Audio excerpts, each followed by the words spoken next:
Kailangan nating maging maingat. Hindi natin maaaring pangunahan ang kilos ng mga kalaban. Loloy, kung nagawa nilang atakin si Mang Julio ng walang dahilan, paniguradong nasa listahan din nila tayo. Kaya ingatan mo si Cassandra. Huwag mong hayaang malagay sa panganib ang buhay niya. Wika ni Don Rafael. Kung may isang bagay man po akong kayang ipangako sa inyo, Papang, yun po ay ang kaligtasan ni Cassandra. Wala po kayong dapat alalahanin.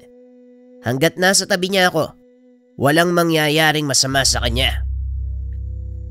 Tugon ng binata. Simula ng araw na yun, hindi mawaglit sa mata ng binata si Cassandra. Kahit nasa paaralan, hindi niya ito inaalisan ng tingin. Lumipat pa ng upuan ng binata para masigurado ang kaligtasan ng dalaga. Napapansin ko sa'yo, parang bigla ka na lang nagbago, Loloy. Dati, ayaw mong dumikit sa akin. Pero ngayon, ayaw mo namang humiwalay. Ano bang nangyayari sa'yo? Tanong ni Cassandra.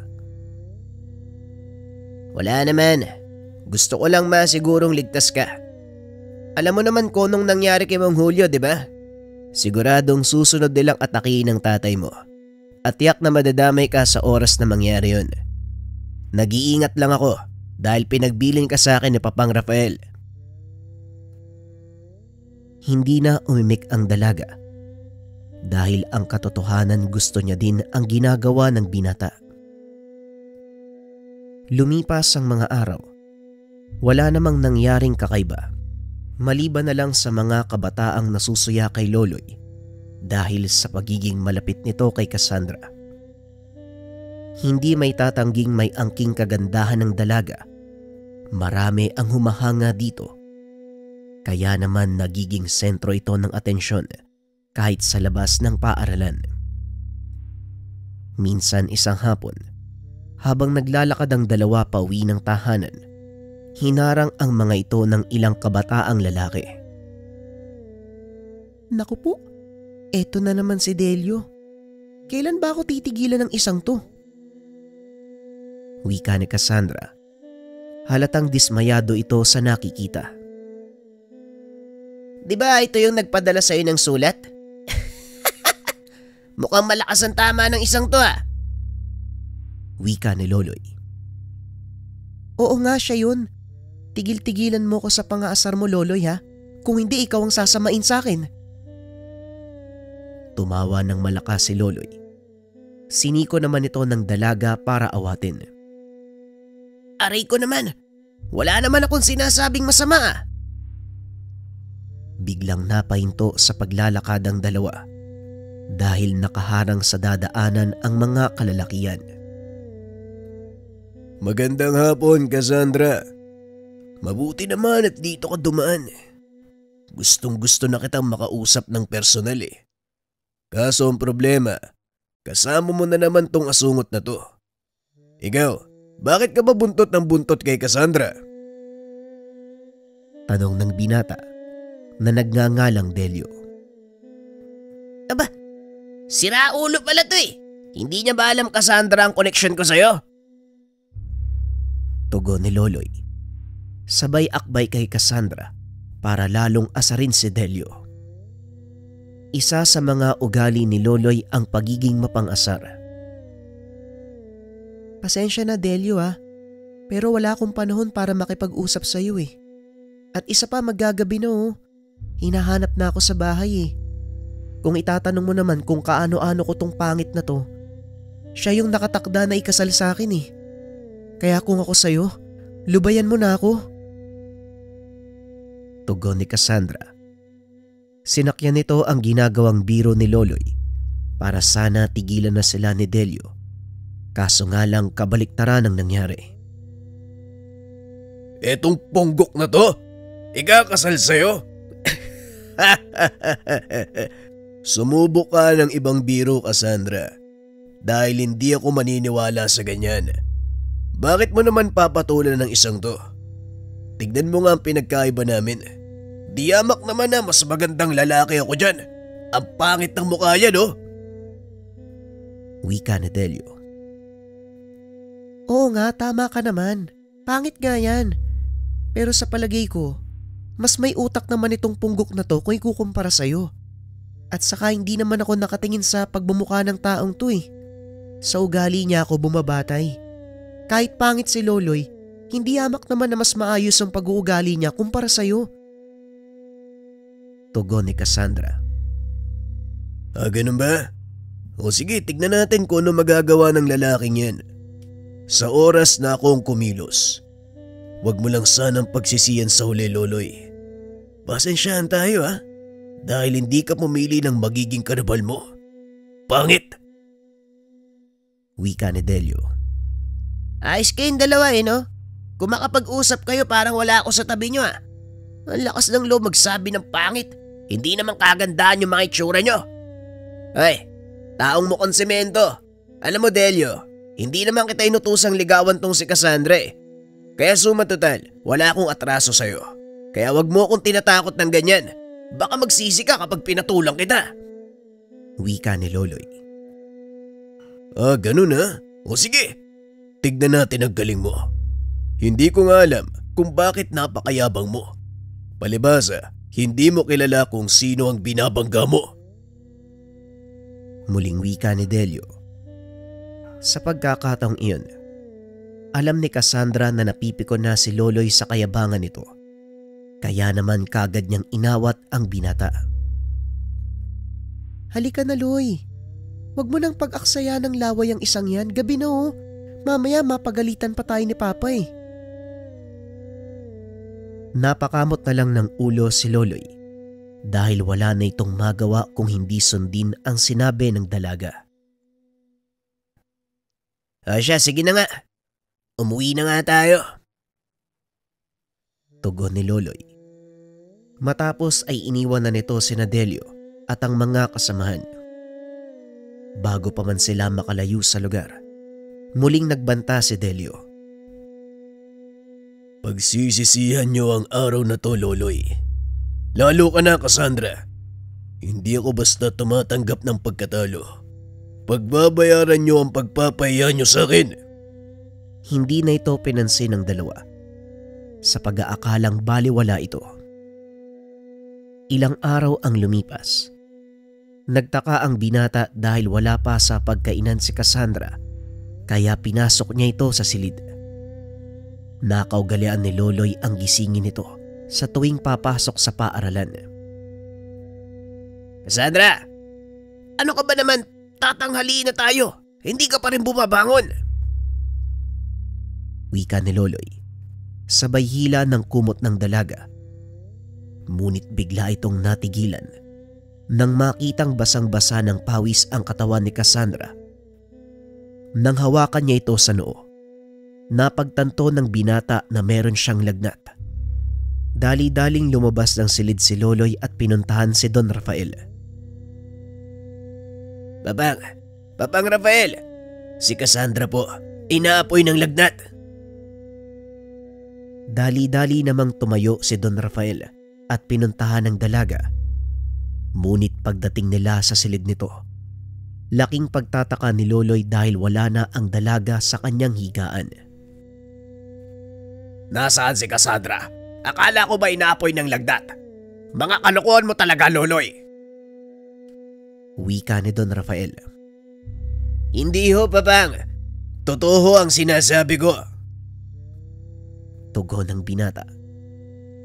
Ilang sandali pa ang lumipas. Narinig nilang tumunog ang tubig sa banyo ng dalaga. Ayun na! Nasa banyo yung sinasabi mong inaapoy ng lagnat. Ay nako Loloy kahit kailan talaga. Hindi na nawala yung mga kalokohan mo. Diyan ka na nga! Napakamot na lang ng ulo si Loloy. Akmang lalabas na rin ng silid nang bigla namang nagpakita ang kakambal nitong si Gilas. Hindi ka namamalikmata. Loloy, totoong may mali kay Cassandra. At sa inala ko, Gawa ito ng isang mangkukulam. Wika ni Gilas, ang kakambal na tikbalang. Anong ibig mong sabihin? Nakulam si Cassandra. Tama ka, Loloy. Eto, kunin mo ang isang hibla ng aking gintong buhok. Itali mo ito sa kahit anong gamit ni Cassandra nang hindi siya tuluyang tablan. Mabuti na lang at nagawa mo itong malaman bago pa mahuli ang lahat. Wika ni Gilas. Pero ang tanong, sinong may gawa nito sa kanya? Wala naman ako maisip na pwedeng gumawa nito. Tanong ni Loloy. Sigurado ka ba, si Delio, yung binatang nakasagutan mo nung isang araw? Alam mo ba kung ano ang pinagmulan niya? Wika ni Gilas. Wala nga akong alam tungkol sa taong yun eh. Sa totoo lang, hindi ko siya kilala ng lubusan. Ang alam ko lang, siya yung nagpapadala ng mga walang kwentang sulat kay Cassandra. Wika ni Loloy. Maya-maya ay lumabas ng banyo ang dalaga. Laking gulat nito dahil naroon ang binata. Oh, anong ginagawa mo dito? Lumabas ka nga. Magbibihis ako eh. Wika nito. Sabay bato ng unan kay Loloy. Ay, ito na, lalabas na nga. Etong babaeng to, napaka-brutal mo eh. Tugon ni Loloy. Matapos ay nagtungo ito sa labas ng bahay para antayin si Cassandra. Habang nag-aantay, muli nitong kinausap si Gilas. Kinumpirma ng tikbalang na si Delio nga ang may gawa ng lahat. Kailangan itong malaman ni Papang Rafael. Gilas, maaari mo ba akong samahan sa kanya? Wika ni Loloy. Walang problema, Loloy. Tama ka. Kailangan niyang malaman to dahil buhay ng anak niya ang nasa bingit ng panganib. Tugon ng tikbalang. Dali-dali namang pumasok sa silid sina Loloy. Saktong nag-aayos ng mga gamit si Don Rafael. Papang, pakinggan po ninyo ang sasabihin ni Gilas. Alam kong kapag ako nagsalita hindi kayo maniniwala eh. Pero natatandaan niyo ho ba, yung lalaking nagbibigay ng sulat kay Cassandra? Yung Delio? Wika ni Loloy. Napakunot ng noo si Don Rafael dahil ang buong akala nito, nagloloko na naman ang binata. Gilas, wag mo sabihing nakikipagsabuatan ka sa batang to ha. Pareho kayong tatabaan sa akin. Tugon ni Don Rafael. Hindi ho, Don Rafael. Totoo ang sinasabi ni Loloy. Kinukulam ho si Cassandra. Mabuti na lang at nagawa naming agapan sa pamamagitan ng gintong buhok mula sa akin. Nasa maayos na siyang kalagayan at wala na kayong dapat alalahanin dahil hindi tatalab sa kanya ang ginawang kulam ng binatang si Delio. Yan po mismo ang gusto kong sabihin sa inyo, Papang. Hindi po ako nagbibiro sa pagkakataong ito. Gusto ko pong humingi ng permiso sa inyo para kumprontahin si Delio. Maaari akong mapasabak sa away mamaya. Kaya wag sana kayong magtaka kung uuwi ako na lamog ang muka at puro pasa ang katawan. Wika ni Loloy. Hindi na ako magtataka kung gano'n ang mangyayari sa'yo. Pero sige, alamin mo kung ano ang totoong dahilan at pinagmula ng Delyong yon. Wika ni Don Rafael. Matapos makipag-usap, dali-dali siyang lumabas ng silid ng Don Hinabol si Cassandra dahil iniwanan siya nito. Oh, akala ko nauna ka na. Saan ka ba kasi galing? Tanong ni Cassandra. Sa silid ni Papang. Kinausap niya lang ako sandali. Ano? Ayos na ba yung pakiramdam mo? Tanong ni Loloy. Maayos naman yung pakiramdam ko ah. Bakit? May nangyari ba sa akin? Wala naman. Halika na. Mauhuli tayo eh. Minabuti nitong mag-ipaalam ang natuklasan para hindi na mag-alala ang dalaga dahil alam nitong pipigilan siya ni Cassandra kung sakaling malaman nito ang kanyang balak gawin. Pagdating sa silid-aralan, muli nitong kinausap ang dalaga. Mamaya pala, Cassandra. Mauna kang umuwi ah. Susunduin ka ni Papang. May gagawin lang ako. Huwag ka mag-alala. Susunod din ako kaagad. Wika ni Loloy. Bahala ka sa buhay mo. Bakit kailangan mong magpaalam sa akin? Sumakay ka na lang. Nakatingin si Delio. Napatango na lang si Cassandra nang makitang nakatitig nga sa kanila si Delio. Matapos ang klase, dali-daling lumabas ng silid ang dalawa. Nag-aantay sa labas ng paaralan ang sasakyan ni Don Rafael. Ngunit tauhan nito ang nagmamaneho. Siniguro ng binatang nakasakay na ito bago tumuloy sa kanyang balak. Naglakad papunta sa kabilang direksyon si Loloy.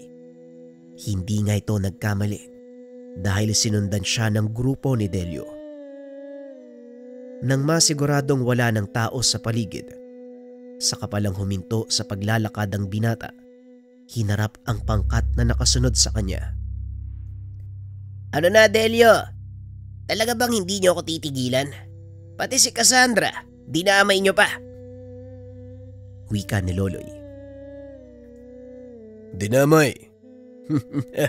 Siya nga ang pinag-ugatan ng lahat ng to eh. Pero ang ipinagtataka ko, bakit parang walang nangyari? Tugon ni Delio. Inantay lang ni Loloy na sa bibig niya mismo lumabas ang lahat. Bakit? Anong ginawa niyo kay Cassandra? Pasensya na, Loloy. Pero mukhang wala nang atrasan yung ginawa mo sa akin. Ngayon tignan natin kung may magagawa pa yung kayabangan mo. Wika ni Delio. Laking gulat ni Loloy nang magsilabasan mula sa gilid ng daan ang ilang kalalakian. May dalang mga itak. Nakatakip ang mga muka. Hindi mo talaga ako kayang harapin ng mag-isa. Bakit kailangan mo pang magsama ng alipores mo? Tignan mo, mag-isa nga lang ako dito eh. Tanong ni Loloy. Hindi naman sa ganun. Kaso ayaw din na mga kasama ko na mag-isa ako magsasaya sa labang ito. Matagal na panahon na din na hindi sila nakakatikim ng dugo ng tao. Tugon ni Delio. Dito na napagtanto ni Loloy. Totoo ang sinasabi ng kanyang kambal. Hindi nga talaga nagkamali ang kakambal ko. Kung ganun, wala nang ibang paraan para matapos to. Kailangan lang kitang harapin, hindi ba? O sige, kung yan ang gusto mo, walang problema. Wika ni Loloy. Sabay lapag ng mga dalang gamit sa gilid. Hindi ka ba nakikinig sa akin, Loloy? Mga aswang ang kasama ko at hindi sila magdadalawang isip na katayin ka. Hindi ka ba natatakot? Tanong ni Delio. Natatakot? Saan? Sa mga aswang? Alam mo, Delio, huwag kang magtago sa likod ng mga kasamahan mo. Bakit hindi mo ko labanan ng mano-mano? Ganon din naman eh. Kung talagang malakas ka, matatalo mo ko. Pero kung wala ka namang binatbat, di huwag ka nang magsayang ng panahon. Wika ni Loloy. Ba't talagang hinahamon mo ko, no? Ano bang pinagmamalaki mo? At ang lakas ng loob mong magsalita ng ganyan? Tanong ni Delio. Siguro, malalaman mo na lang yan kapag tinanggap mo na ang hamon ko. Wika ni Loloy. Lalong nanggigil si Delio. Kaya naman nagbigay ito ng hudyat sa kanyang mga kasamahan na sumugod. Nang malapit na ang mga ito sa binata, biglang lumitaw si Gilas sa harapan ni Loloy. Meron siyang bitbit na palakol na may 2 talim. Nang tignan ni Delio si Loloy, napansin nito na tila lumalaki ang katawan ng binata. Nagkakaroon ng mga markang kagaya ng nasa katawan ng tikbalang. Humaba din ang buhok nito. May ilang kulay gintong hibla sa kanyang batok. Iwinasiwas ni Gilas ang hawak niyang palakol. Nagsipag-atrasan ang mga kalaban, lalo na nang makita nilang naputol ang mga punong tinamaan ng dala nitong hangin. Sinasabi ko na nga ba, merong kakaiba sa'yo. Kaya pala lakas ng lobong magamon. Sinasabi ko rin sa'yo, Delio, wala akong panahon para patulan ng kagaya mo.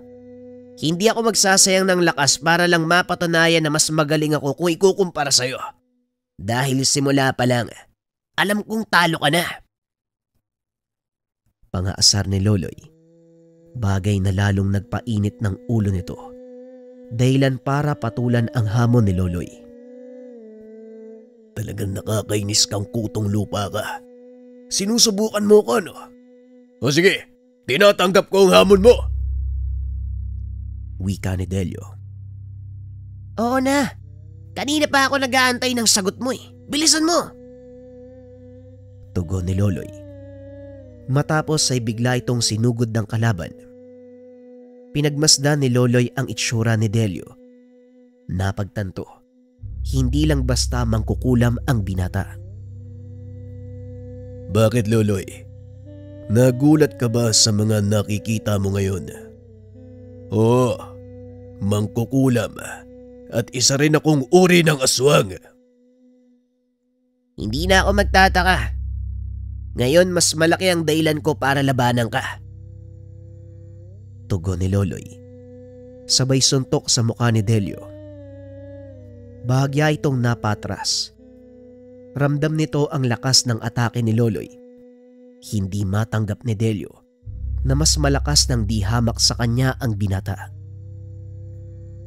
Hindi ko alam kung saan nanggagaling ang taglay mong lakas. Pero wala akong pakialam. Magiging kahiyan ako sa aking ama kung sakaling matalo ako sa labang ito. Wika ni Delio. Muli itong sumugod at nagpakawala ng malakas na atake. Mabilis itong kumilos. Ngunit dahil sa taglay na kakayahan ni Loloy, nagagawa niyang sabayan si Delio. Nagpalitan ng malalakas sa suntok ang dalawa na halos yumanig sa paligid. Samantalang si Gilas naman, patuloy ding nakikipagsagupaan sa mga kasamahang aswang ni Delio. Ano, Delio? Kaya pa? Wala namang masama kung ititigil na natin to eh. Walang mawawala kung aaminin mo ang pagkatalo mo. Wika ni Loloy. Hinding-hindi mangyayari ang sinasabi mo. Kailanman, hindi ako magpapatalo sa'yo. Ganon? O sige, ikaw ang bahala. Basta ako, binigyan na kita ng pagkakataon. Huwag mo lang akong sisisihin sa mga susunod na mangyayari sa'yo. Muling wika ni Loloy.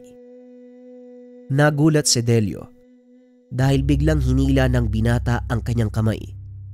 Inihagis ito papunta sa punong nasa gilid ng daan. Maging ang mga kasama ni Delio nagulat nang marinig ang malakas na kaluskos. Napahinto ang mga ito sa pakikipaglaban, lalo na nang makita nila ang kalunos-lunos na sinapit ng kanilang kasama. Into na natin to, Delio. Wala kang mapapala sa ginagawa mo. Kung hindi sakit lang ng katawan eh. Manalo ka man o matalo sa labang to, hindi ka din naman papansinin ni Cassandra. Kaya bale wala ang pinaglalaban mo. Wika ni Loloy. Hindi totoo yan. Sa oras na mawala ka sa landas ko, makikita na ako ni Cassandra. Ay nako, napakatigas ng ulo mo. Bagay na bagay sa mukha mo. Wika ni Loloy. Marahang tumayo si Delio at muling sumugod. Kitang-kita ng binata ng mga sandaling iyon na wala na itong lakas para lumaban. Isa pa, hindi na mahalaga kung mapansin pa ako ni Cassandra o hindi. Dahil ang nakasalalay sa labang ito ay ang karangalan ko bilang anak ni Matias at Lorena. Nanlaki mga mata ni Loloy nang marinig ang sinabi ng kalaban. Teka, anong sinabi mo? Anak ka ni Matias? Oo, tama ka. At sa oras na malaman ng aking ama ang tungkol sa iyo, hindi siya magdadalawang isip na tugisin ka. Ikaw ang nagdala sa sarili mo sa kapamakan dahil hindi titigil ang tatay ko hanggat hindi kanya napapatay. Lahat kayo na humahad lang na masakatuparan ng kanyang pangarap, mamamatay kayo para kilalanin siya bilang pinakamalakas na mangkukulam.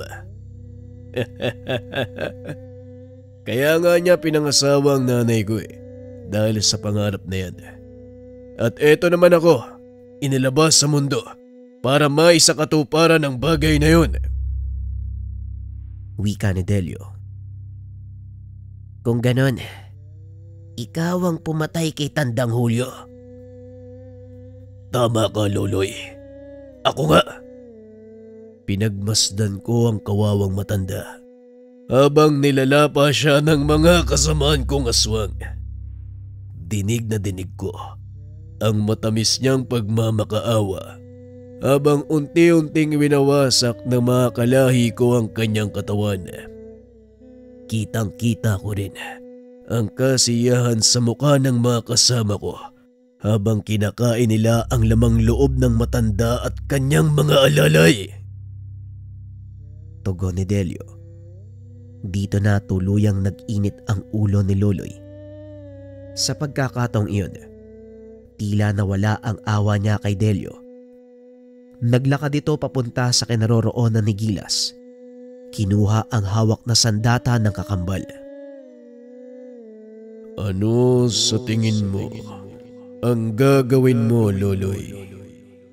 Hindi mo pa kayang hawakan ng kapangyarihan ng palakol na yan.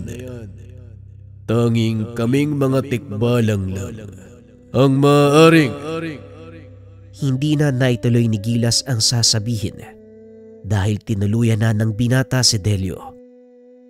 Nanlaki mga mata nito, maging ang mga kasamahan ng binatang kalaban ay napasigaw nang makita kung paanong naghiwalay ang ulo at katawan nito. Mga kasama, umatras kayo. Wala tayong laban sa isang to. Kailangan malaman ni Among Matias ang nangyari sa kanya. Nang marinig ito ni Loloy, iwinasiwas ng binata ang hawak na palakol papunta sa mga kasamahan ni Delio. Nagkandalasog-lasog ang katawan ng mga ito nang matamaan ng enerhiyang nagmumula sa palakol. Tanging iisa lang sa kanila ang nakaligtas.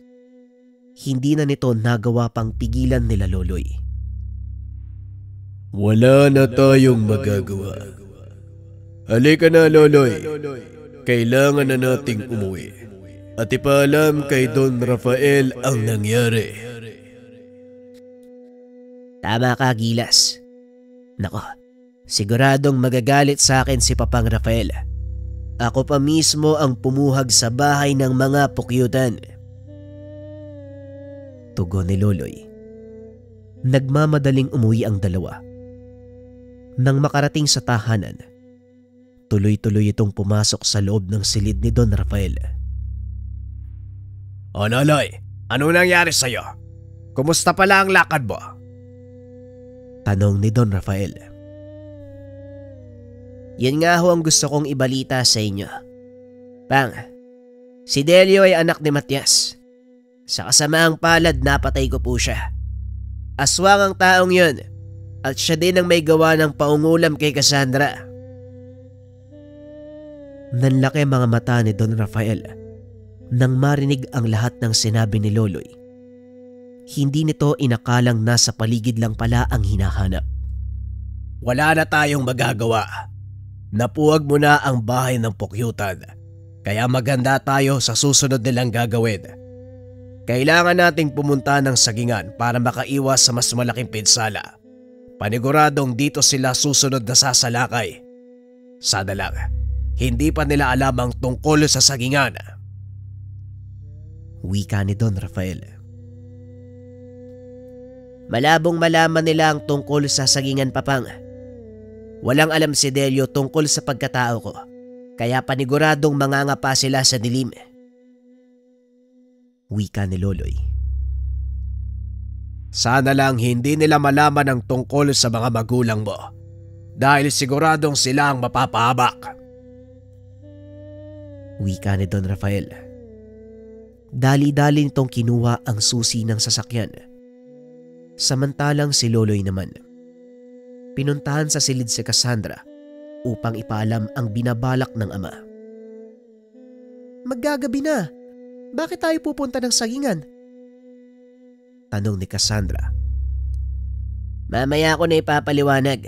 Mag-ayos ka na ng mga gamit mo. Aalis na tayo. Nasa baba na si Papang. Tugon ni Loloy. Habang nasa sasakyan, hindi tumigil sa kakatanungang dalaga. Pinaliwanag naman sa kanya ni Loloy ang lahat ng kaganapan. Nagawa kong talunin si Delio. Sa kasamaang palad, anak pala ni Matias ang kumag na yun. Kaya malamang alam na mga kalaban ang tungkol sa akin. Wika ni Loloy. Ganun ba? Pero anong gagawin natin sa sagingan? Bakit doon tayo pupunta? Wika ni Cassandra. Mas ligtas tayo sa lugar na yon dahil may natural na proteksyon ng sagingan laban sa masasamang elemento. Kung natatandaan mo, doon nagpunta ang mga kapre dahil alam nilang ligtas sila laban sa masasamang tangka. Wika ni Loloy. Tama ang sinabi mo, Loloy. Kung siswertein tayo, maaari pa nating hingin ang tulong ng mga nilalang na yon. Madilim na nang makarating sila sa kubong tinutuluyan ni Ramon at Mildred. Kaya naman nagtaka ang mag-asawa kung ano ang ginagawa nila Don Rafael sa lugar. Rafael, gabi na. Anong ginagawa niyo dito? Tanong ni Ramon. May nangyari sa bayan. Kailangan mong malaman ang lahat. Pumasok tayo sa kubo upang doon ipagpatuloy ang pag-uusap. Wika ni Don Rafael. Walang alam ang mga magulang ni Loloy tungkol sa totoo niyang pagkatao. Matatanda ang ginawang daylan ng Don ang pag-aaral ng binata upang kupkupin ito at hasain ang taglay na kakayahan. Ano daw? Anong sinasabi mong katotohanan? Tungkol kanino naman? Tanong ni Ramon. Ay, pasensya ka na, Ramon. May mga bagay akong hindi nasabi sa iyo tungkol sa anak mo. Isinilang si Loloy na may kakambal na elemento. Hindi ko din ito nalaman kung hindi ko pa nakita ang kanyang inunan. Dalawa ang pinagputulan ng pusod ng anak niyo. Ang totoo niyan 3 Meron pang isang maliit. Wika ni Mang Belo. Matyagang nakikinig si Mildred at Ramon. Totoo po ang sinasabi ni Lolo. May kakambal po kung duwending saging at tipbalang. Ang pangalan po nila ay Gilas at Migas. Wika ni Loloy. Maya-maya ay lumitaw sa balikat ni Loloy ang duwendeng kakambal. Ako si Migas. Inango po ang pangalan ko. Sa katagang lamigas o butil ng sitaw. Ikinagagalak ko po kayong makilala, Nanay Mildred at Tatay Ramon. Hindi makapagsalita ang dalawa nang makita ang duwende, lalo na si Mildred. Sinapo pa nito ang kanyang tiyan.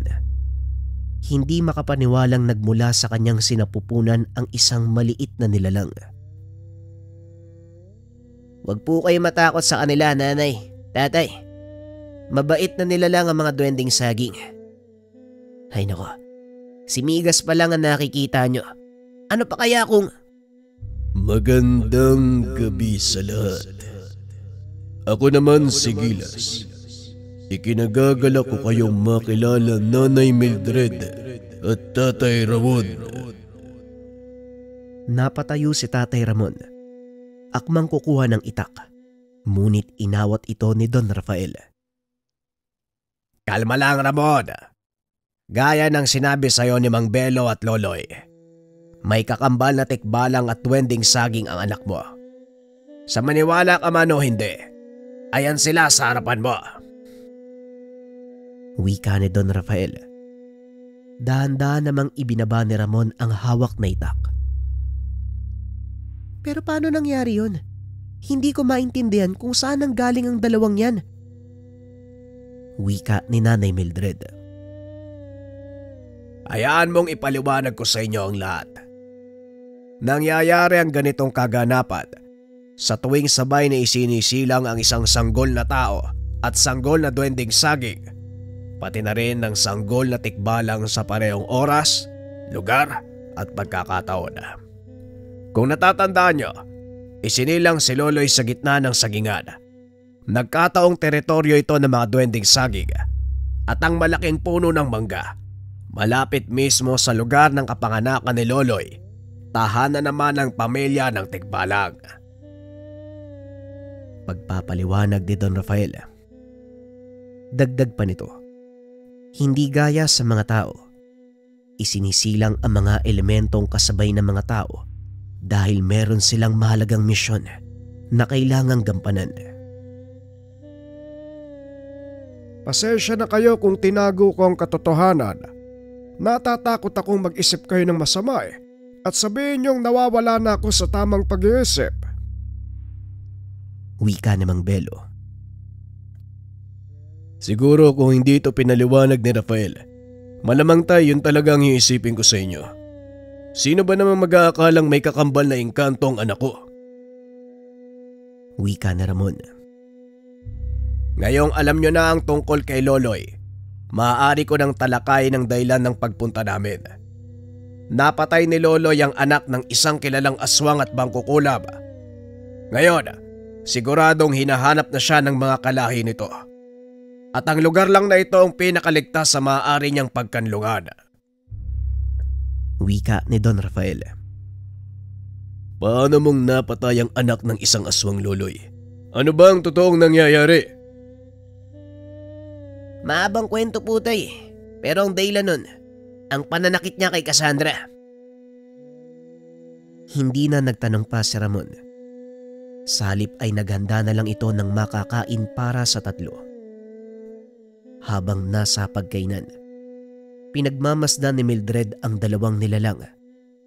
Nakatayo lang sa sulok si Gilas habang nakaupo sa balikat nito si Migas. Mga anak ko ba talaga kayo?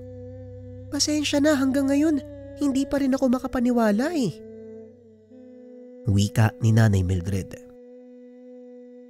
Opo, Nanay Mildred. Bagaman hindi niyo kami nakikita, lumabas kami sa iyong sinapupunan at magkasabay kaming lumaki ni Loloy. Wika ni Migas. Kung alam mo lang ang pagnanais naming makasama ka sa araw-araw, Nanay Mildred, kayo ni Tatay Ramon. Kaso isinasaalang-alang namin ang kalagayan ni Loloy.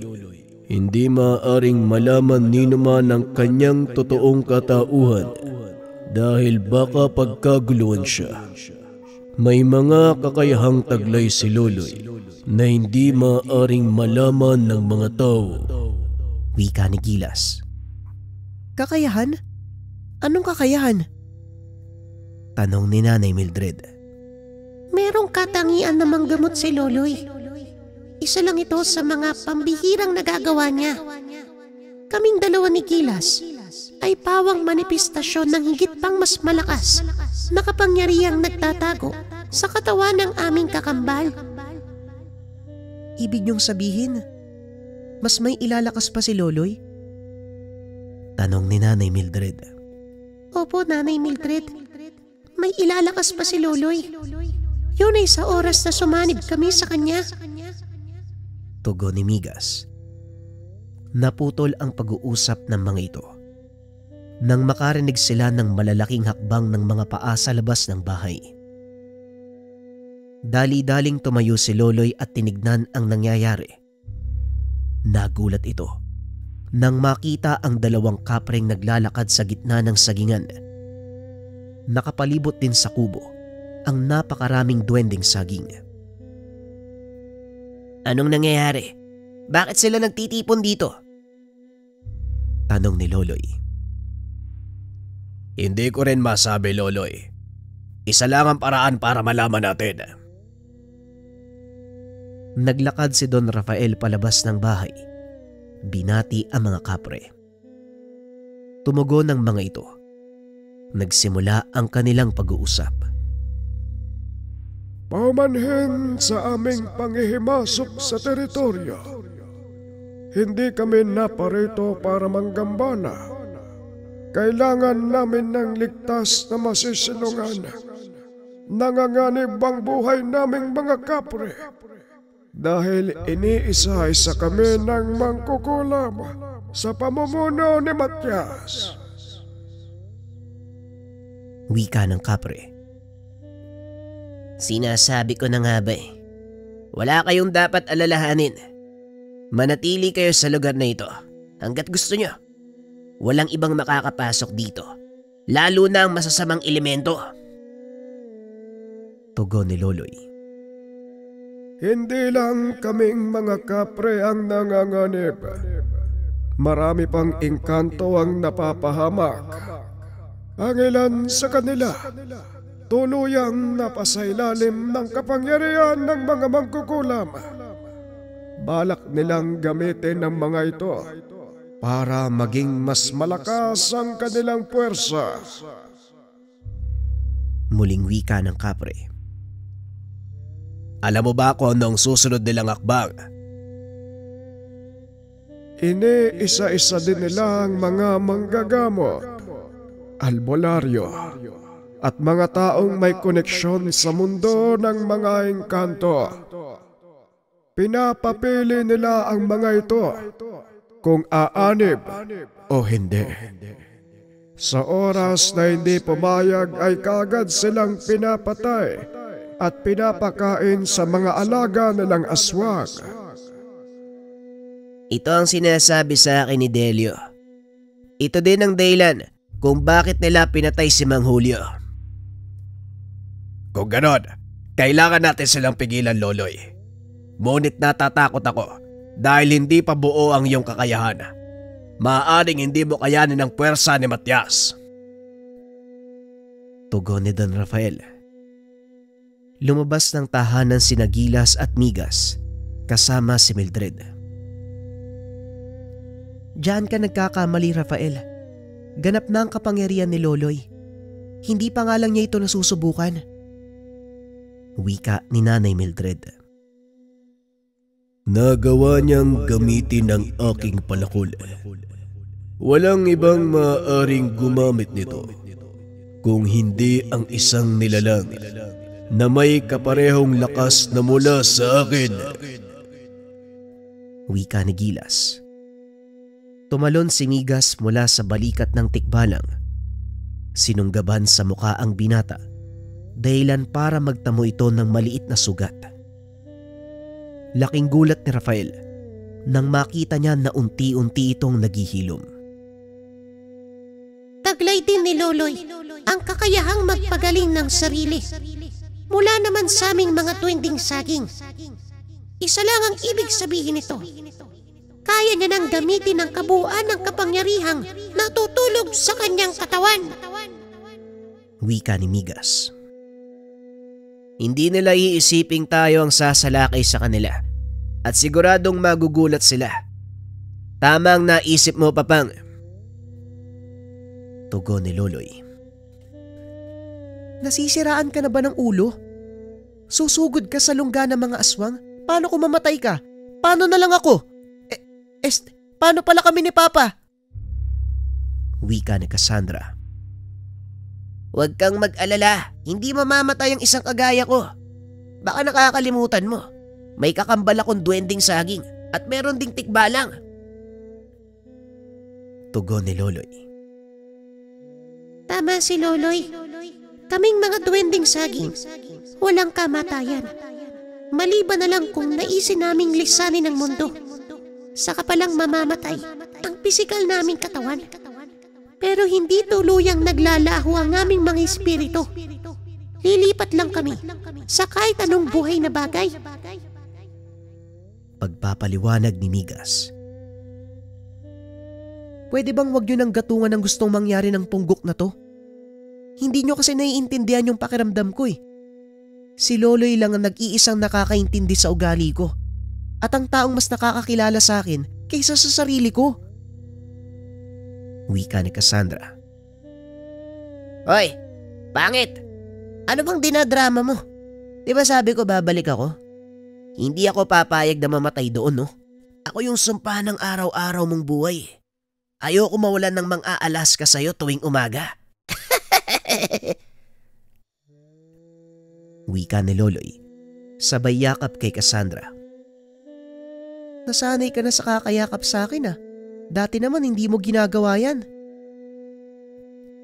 Hayaan mo lang na gawin ko to.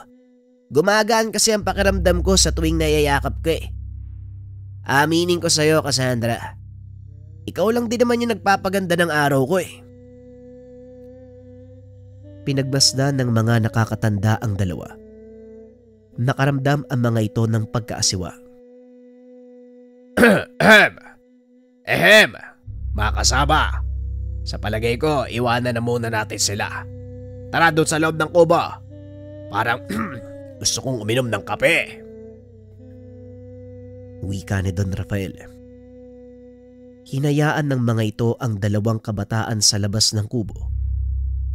Naupo sina Loloy at Cassandra sa malawak na damuhan habang pinagmamasdang maglaro ang mga duwending saging. Gumawa ang mga ito ng napakagandang liwanag sa kalangitan na para bang paputok na nagsasabog ng iba't ibang kulay. Kailangan mo ba talagang gawin to, Loloy? Pwede mo naman silang iwasan eh. Tanong ni Cassandra. Oo, tama ka. Pwede akong tumakbo at isipin ang sarili ko. Pero alam mo na hindi ako ganung tao, di ba? Kapag pinabayaan ko sila, mas marami ang mapapahamak. Tugon ni Loloy.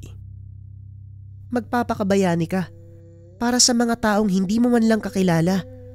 Sa tingin mo, karapat dapat ba sila sa gagawin mong sakripisyo? Tanong ng dalaga. Dalawa ang kasagutan sa tanong na yan, Cassandra. Maaaring oo at maaari ding hindi. Pero alam mo, kahit gaano pa kasama ang mga tao, nagagawa din nilang magbago. May ilang nananatili sa kanilang masamang gawi. Pero karamihan, tuluyan itong tinatalikuran. At sila ang dahilan kung bakit kailangan kong gawin to.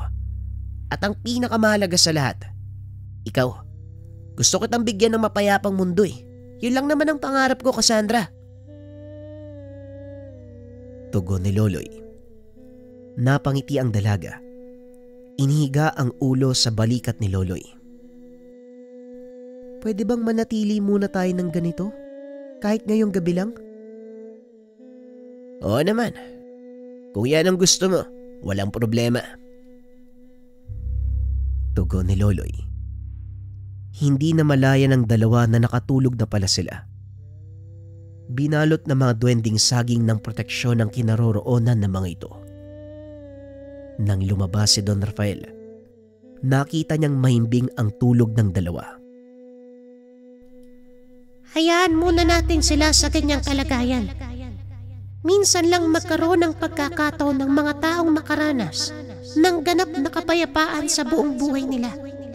Yun ay ang tuluyang pamamaalam. Kung sa bagay, tama ka, Migas. O sige, hayaan muna natin sila. Tugon ni Don Rafael. Kinabukasan maagang nagising ang lahat. Ngunit nang tignan nila sila Loloy sa bakuran, wala na ang binata.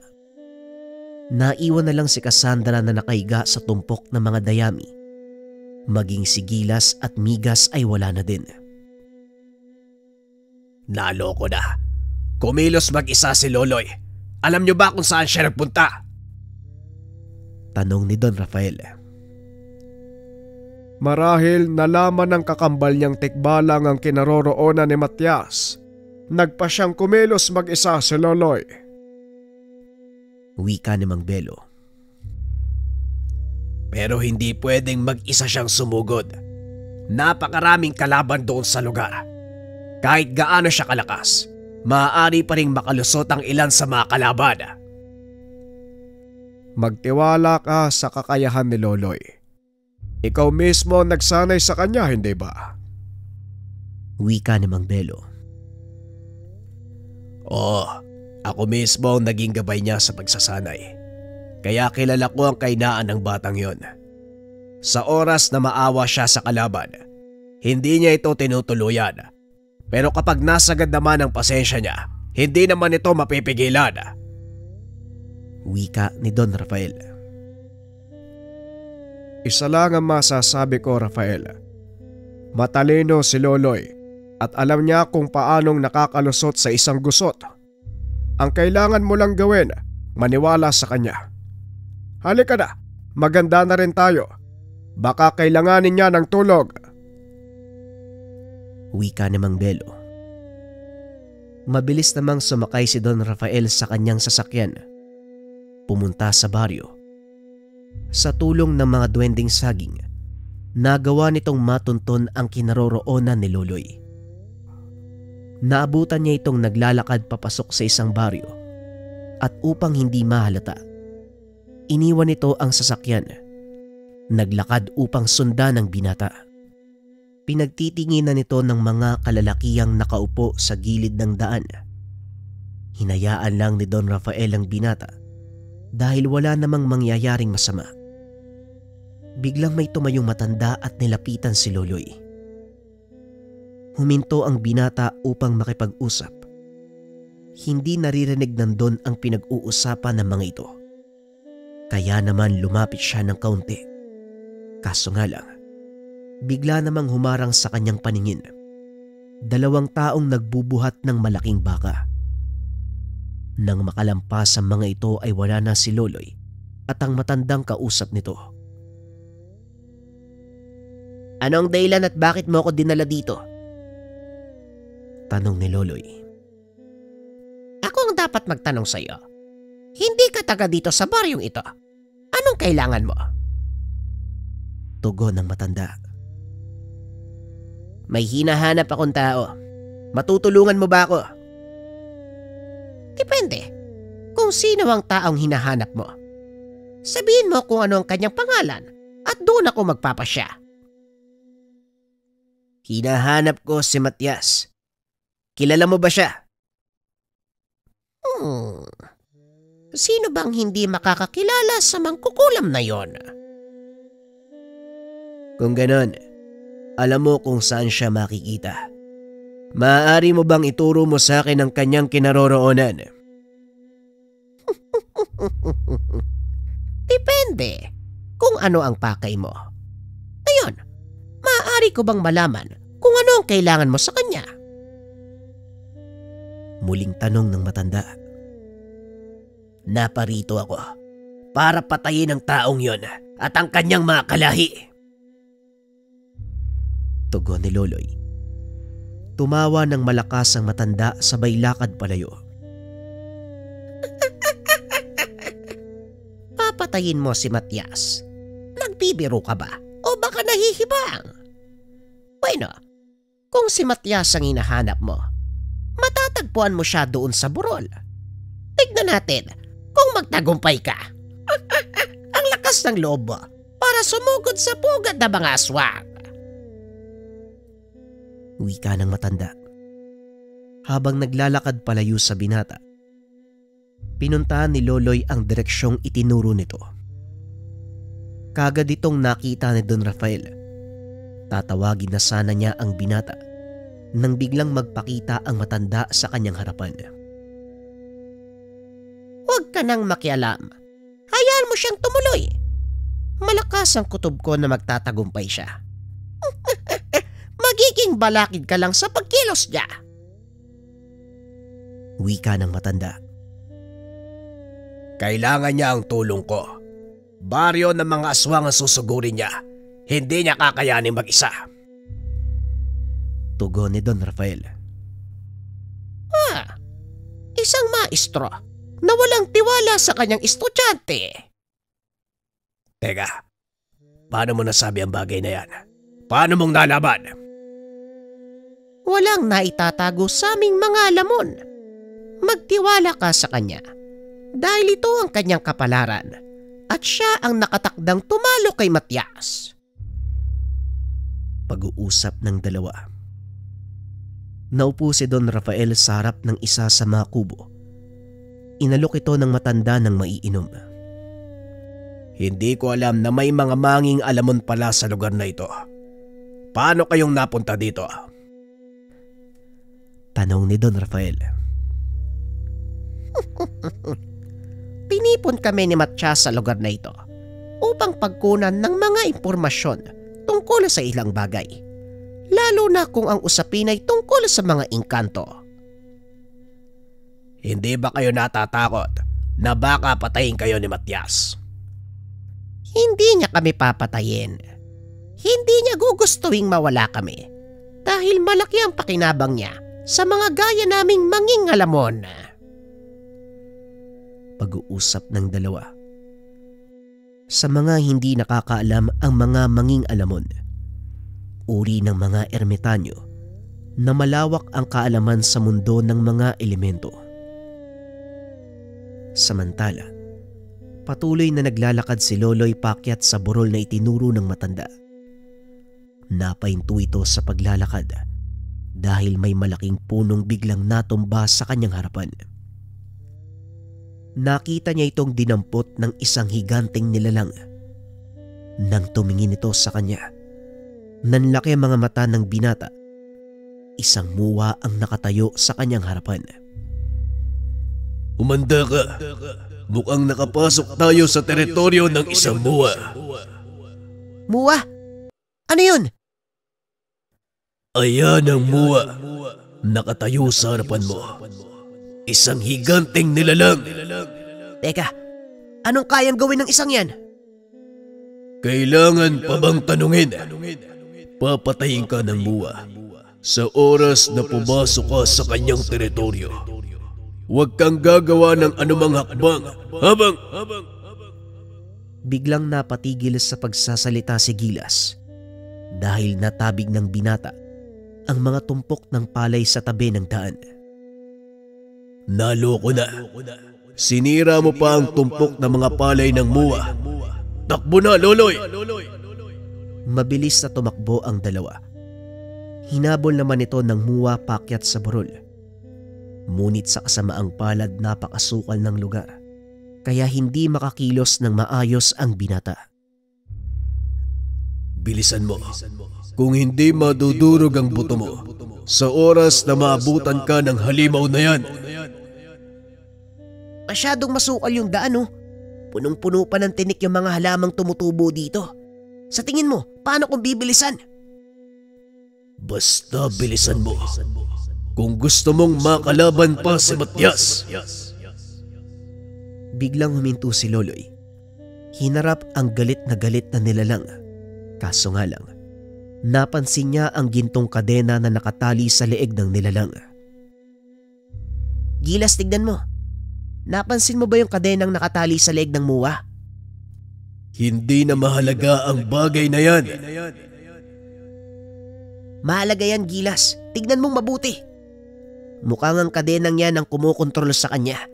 Baka sakaling tumigil siya sa pagsalakay kapag natanggal natin yan. Delikado ang binabalak mo. Mapapahamak tayo. Ano ba? Tutulungan mo ba ako o hindi? May magagawa pa ba ako? kesa naman hayaan kitang mamatay. Anong plano mo? Gamitin mo ang palakol para kalasin ang kadena. Tignan natin kung ano mangyayari. Ay nako, eksperimento ang plano. O sige, bahala na.